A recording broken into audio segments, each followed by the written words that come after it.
Previously on Snails with No Shells. Boy, My God. a key that Yes. allowed me to be transparent and show what I went through as a kid. And I never want another kid to go through that because nobody knew how to deal with me. Nobody knew how to. Are you ready to be in the spotlight? Are you ready to share your story with the world? Well, Snails with No Shells is where you need to be. Available on all digital platforms, Facebook, and YouTube. Snails with No Shells. Leave that shell at the door.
Help me because I didn't even know I needed help.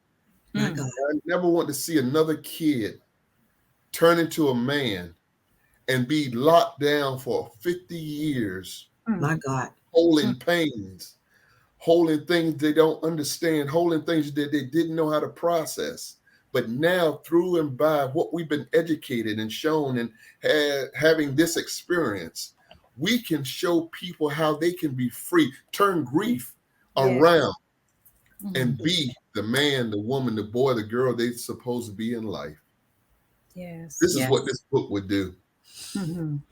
That is awesome. That's Mhm. beautiful. And I do hope that some of the younger men are reading this. So like you said, so they don't have to hold on to this grief and trying to figure things out, all their life until they 50 or 60 and finally getting it. You know what I'm saying? Finally getting the help they need. You want to try to get a hold to them early, right? Mhm. Okay, Yes. let's see. Thank you for that. Thank you for being transparent, and thank you for you guys. The emotions. I could feel it. Yes. I'm an energy person, and I can feel the energy in this room. It's nothing but love. Nothing but Yeah. love. It's Yeah. wonderful. Yes. Wonderful. So we have someone. Let me see who we have. Someone trying to get in the room. Let's see. Yeah.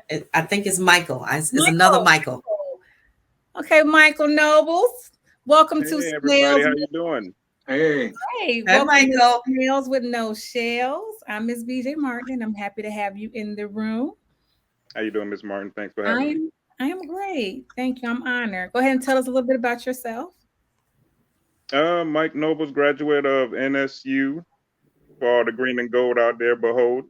And and I'm one of the co-authors of Grief Through His Eyes.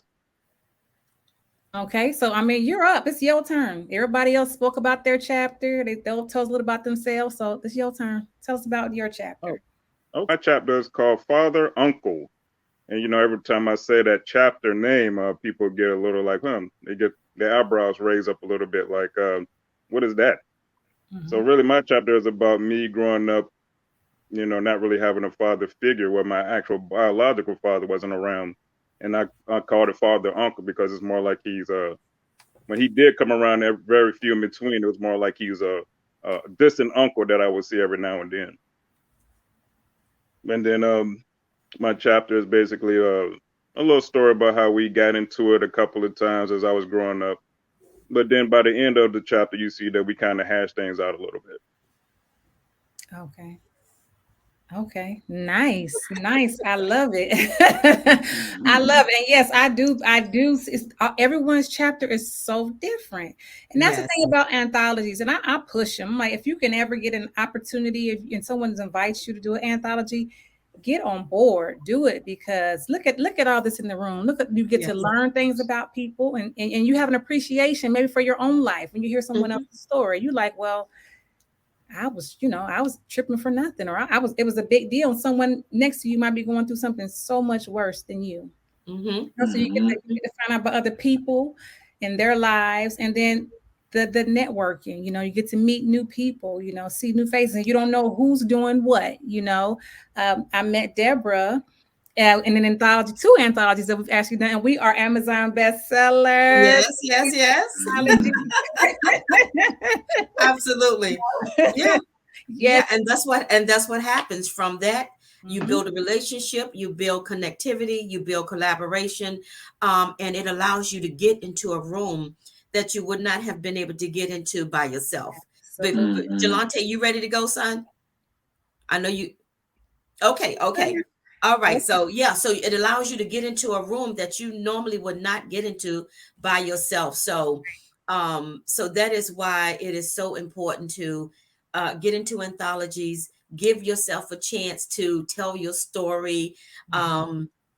And that's why this book is so phenomenal, because we have 14 different men, but yet we came together to talk about the same subject.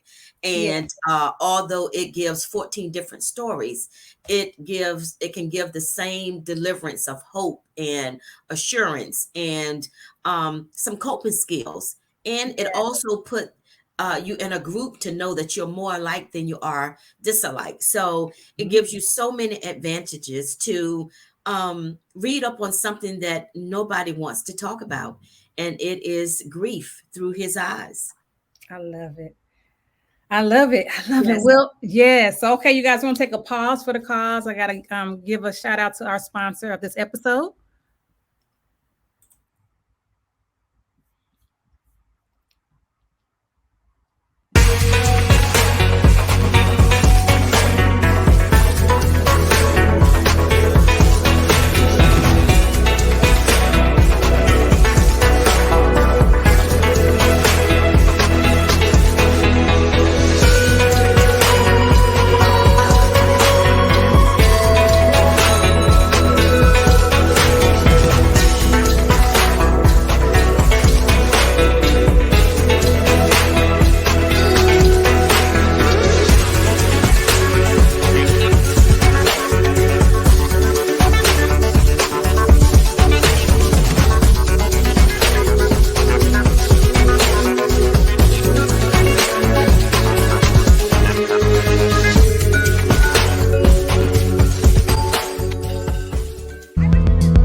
All right, we are back. We are back, and Joy Comes in the Morning. That is an anthology that Deborah and I are a part of. I'm excited, and all those commercials and all that. That's something else that I do. I put together those commercials for people's businesses and their That's anthology awesome. or whatever projects they have coming up. I do that as well. So, all right. So this is the second part of our show. Everyone, if you're just now tuning in,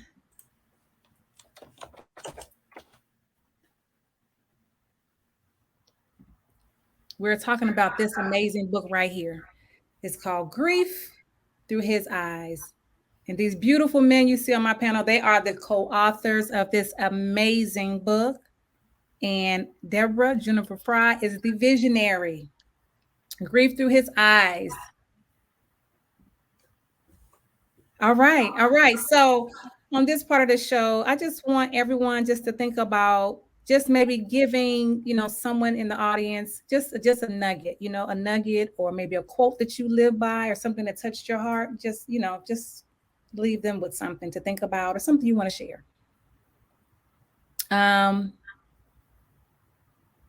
Who would like to go first? Oh, I guess I'll go first. Michael Noble speaking. Okay. Well, dealing with my chapter, all I can say is, and I said this before, To anybody that's a parent or an aspiring parent, just make sure that you're in your child's lives. No matter what you're going through, it's not that child's fault.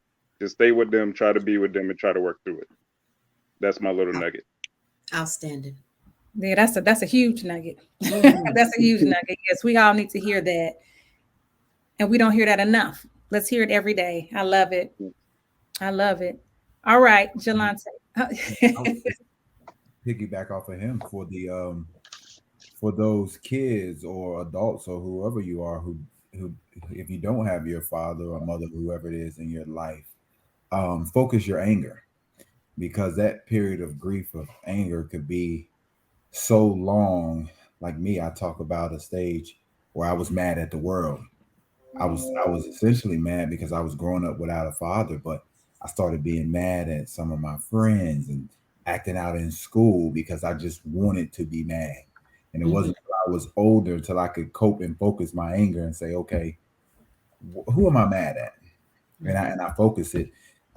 It was because I didn't have a father, and I was mad at what happened, and I focused in on that, and I came to terms with it, and it helped me uh, grow through that grief a little faster. So I would try to just give that nugget: focus your anger, and try not to be mad at the world like I was. I love it. Very good. Love it. Very much.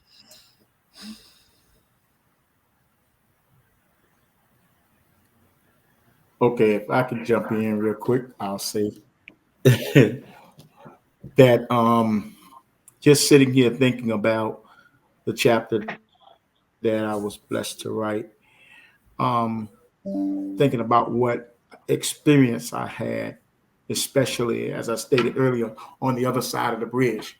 On the other side of that bridge, where was considered the white section, predominantly white, but we had to go to school on that side, and never had a problem with people, but I had a problem with what happened to me. And so as a result, I had to come to grips, even writing this chapter, I had to come to grips with who I am mad at, who I was angry with, and the reason I had the grief and pain that I grew to come to some point understand. And so if I was to try to encourage someone at this point, I would have to say to them, think about what it is you're mad about, what it is that caused that grief, and deal with it in that aspect.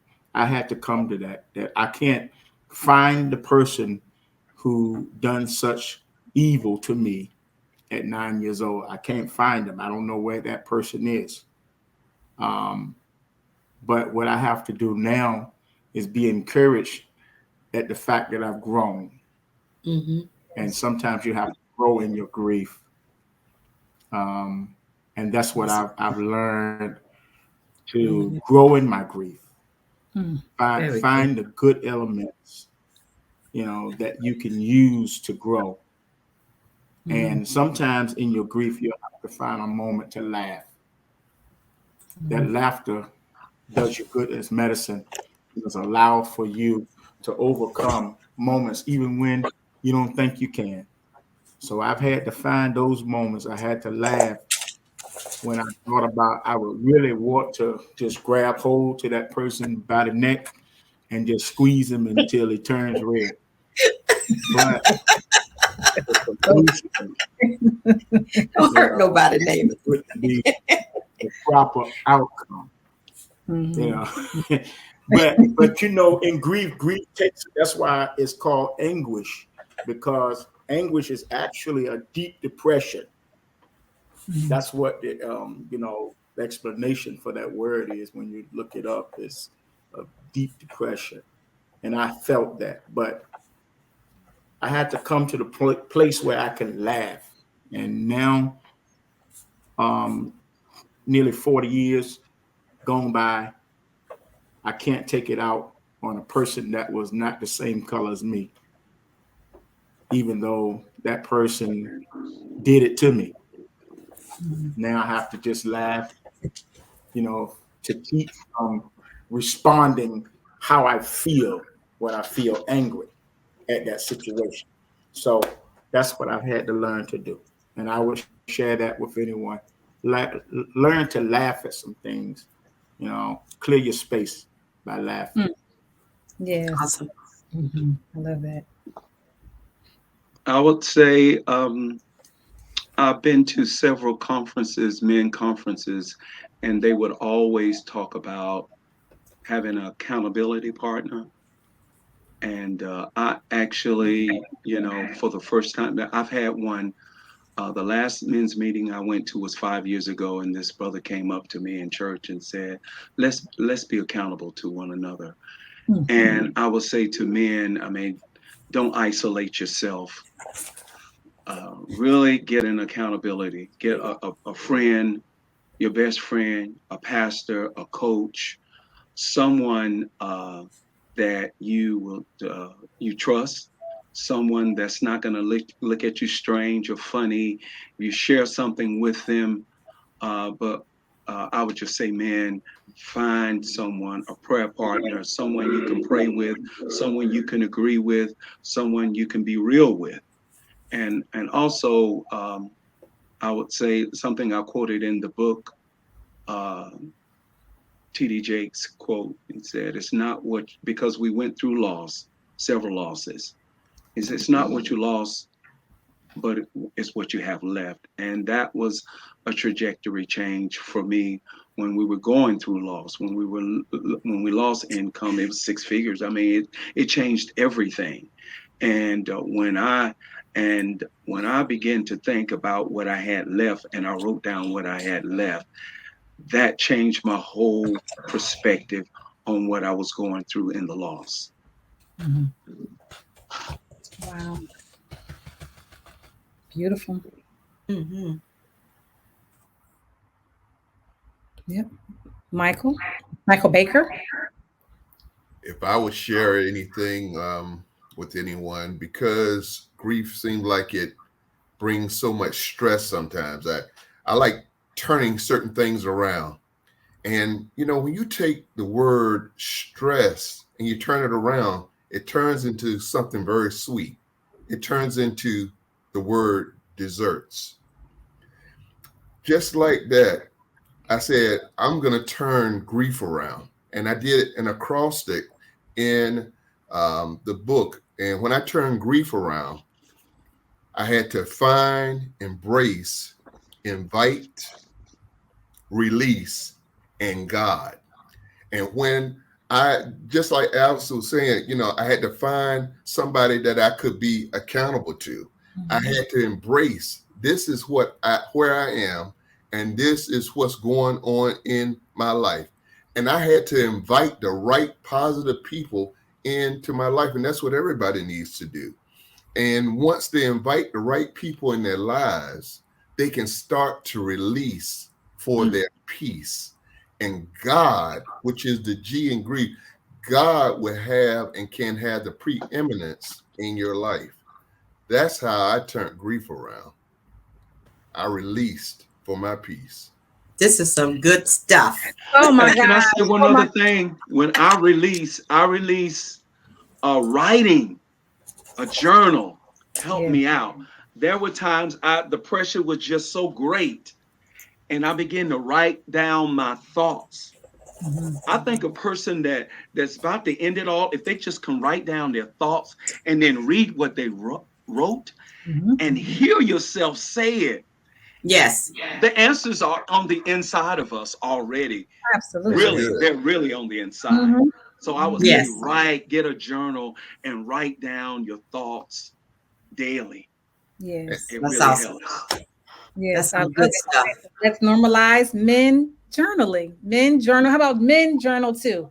Yeah. Let's get the t-shirt. Let's get the t-shirts going. Yeah. Okay. Really? Oh my goodness. It's so therapeutic and it Yes. saves your life. Yeah. It is. This is It so I love good. that. And I love the desserts Look, I wrote it down. Like, let me see. What he? Yeah, it's in the book.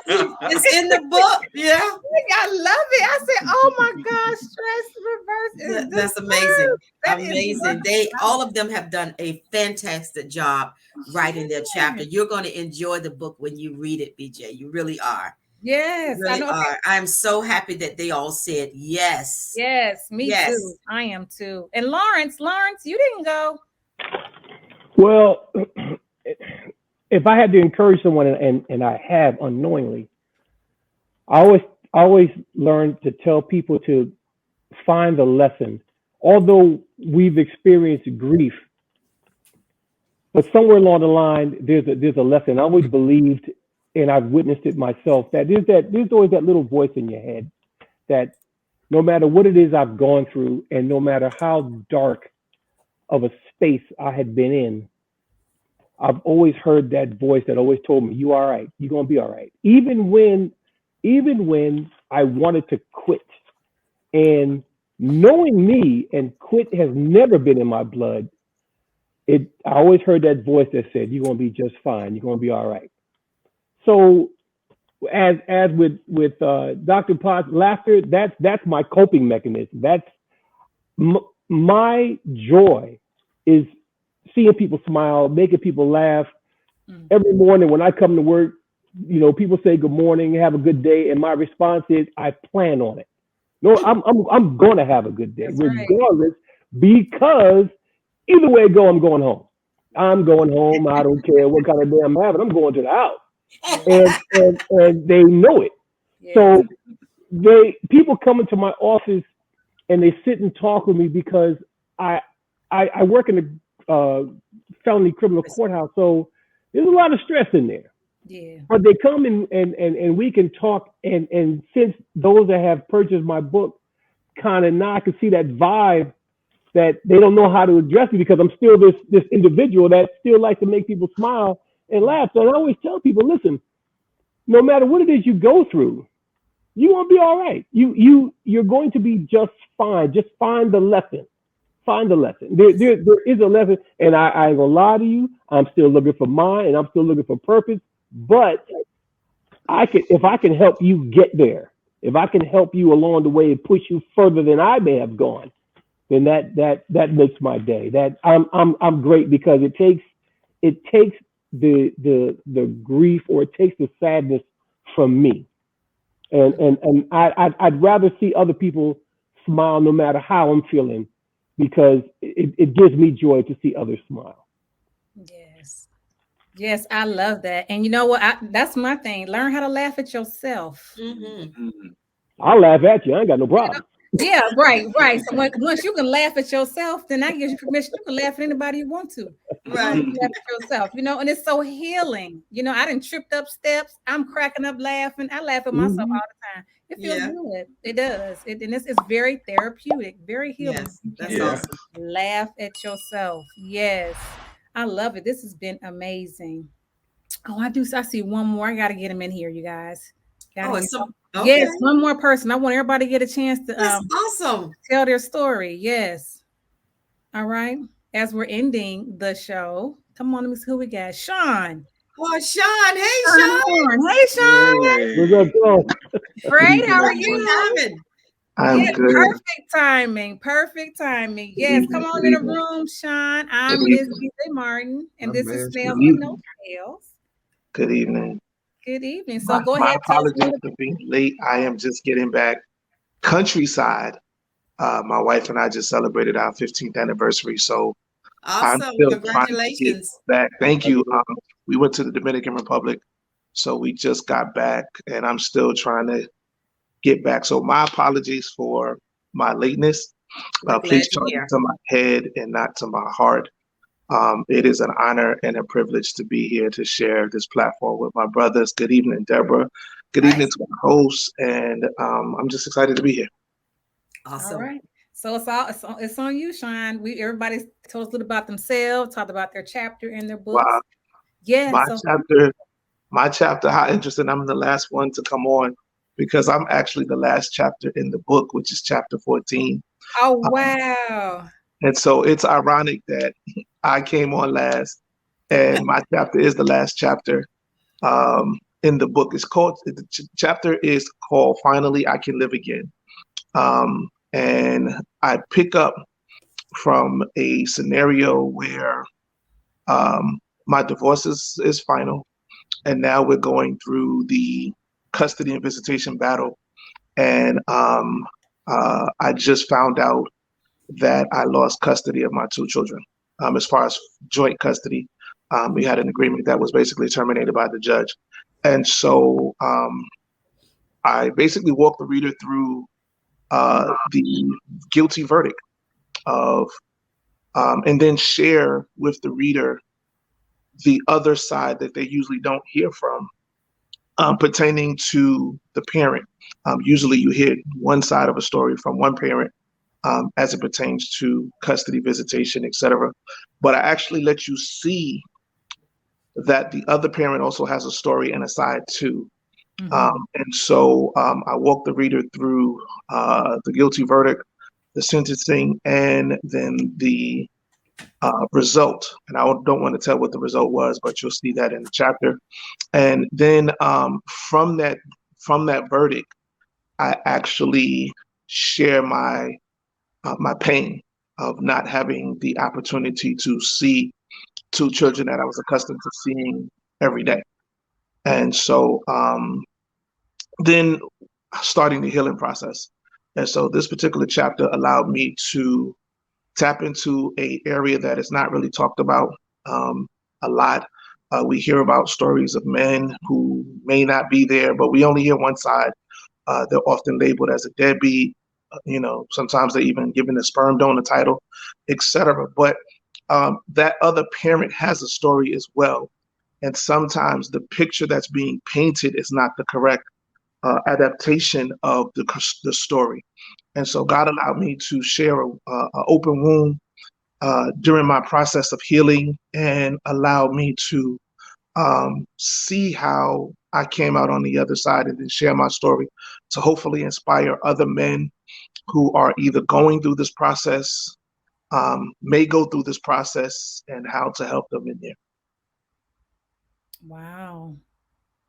I love that. We get to hear from the man's point of view, your perspective. I love that. Yes.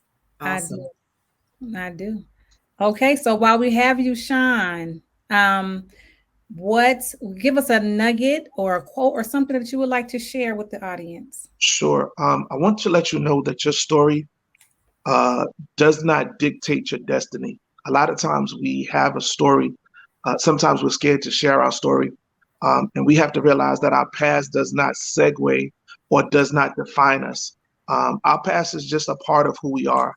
And so if I could share with someone, the Bible says it this way: the steps of a good man are ordered by the Lord. But we don't realize that there are going to be some times where we're going to go through some things that are probably catastrophic to us.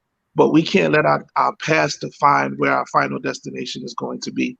And so if I could leave that with somebody, please note that it's not about your race, creed, color, or economic background, but it is about your purpose. And just because you have some detours along the way, sometimes you might get knocked down, but don't stay down. And just realize that in the end, you're going to come out better than you did when you went through. And so I can say this now on the other side, that it was worth it all to go through, to give somebody hope, to give somebody encouragement, and most importantly, to let them know that their story is what can help somebody else on the other side. That's outstanding. Yes. Oh my gosh. I hope they're taking some good notes while you're watching this interview this evening. Because oh my, wow, that's an amazing way to end the day, right? Yes. We started out powerful, ended it powerful. I love it. I love it. Thank you, Sean. Thank you so much for sharing your story and being transparent. Like I've said to each of you, thank you so much. I appreciate you coming on the show and just sharing your story. And it's 14 chapters, and you're going to change and save 14 million lives. I love it. That's awesome. Yes. Okay. So I'd like the queen Deborah, do you have any final remarks before we go? Man, I tell you, the guys, they just, I mean, I know their stories, I've read their stories, but just listening to them tell their stories, it doesn't matter how many times they say their story, it is always heart pulling. It is always, it makes me tear up. It just makes me emotional because I can feel their passion. I can feel their energy. I can feel how, like Michael said, his door was unlocked. You know, how Michael Noble say, you know, stay as a young father, stay close to your children. So the stories, they just radiate into your soul when you hear them. So I would tell people, go out and get the book. If you know the author directly, get the books from them, of course, because it is 14 amazing stories. It is 14 amazing reads, and you will get 14 wonderful pieces of nuggets. So get the book, Grief Through His Eyes, because it is an anthology that I don't think is out there, because I looked for it before I put it out there, and I have not seen one where everyone is male. They are speaking about the same subject, and they're able to encourage the world. And that is what we're doing with this book: one family, one life, one child at a time. Yes, I love that, and I commend the beautiful men in the room for just taking instruction in a sense from Deborah. You know what I'm saying? That says a lot about who you are as a man, and what you believe in and what you support, and who you support. And I love that. I love it. I love that. And I just love the love that's in the room and the support. I can feel it. And I know doing this project, being a part of this anthology, had to have been an amazing experience. And I already know it was, because Deborah is amazing. Oh, bless you know heart. what I'm saying? I mean, she has we a had light a great time. We had a great time together. Yes. And she has a light in her that extends across the world. I know she does. So I know everybody got a chance to get a little bit of that light. Yes, that light. All right. Well, again, yes, thank you, Snails. I appreciate you all coming. And like I said, being transparent and showing up not only for yourselves, but for others. Yes. I think that's beautiful. And before we go, what I would like to say is I'm on Instagram, and Deborah, we need to get your information too. MS_BJ Martin. I'm on Facebook, BJ Martin. I'm on Snails With No Shells. It's on Spotify. We're on Anchor, Apple, Google. We are all across the digital board. So everyone's going to hear this. Everyone's going to see this. I'm so excited. Make sure you share. Okay, let's spread the word, because people need to know what's going on, right? They need to know. That's awesome. Yes, Deborah, what are your handles so people can my handles, my website, you can go to griefcareconsulting.com, and Facebook, Deborah Fry, same for LinkedIn, Deborah Fry, IG, I am Grief Care Consulting as well, so you can get me there. Yep. Awesome. Thank you. Yes. Thank you again for everyone coming. And before I go, I would like to leave is, remember, just like the sun, you are necessary. I love y'all. Peace. Bye-bye. My Interpretation. Get your copy today. Just my imagination, or is it just insanity for me to constantly care for that deep soul feel love, that protective, connective kind of love that I love?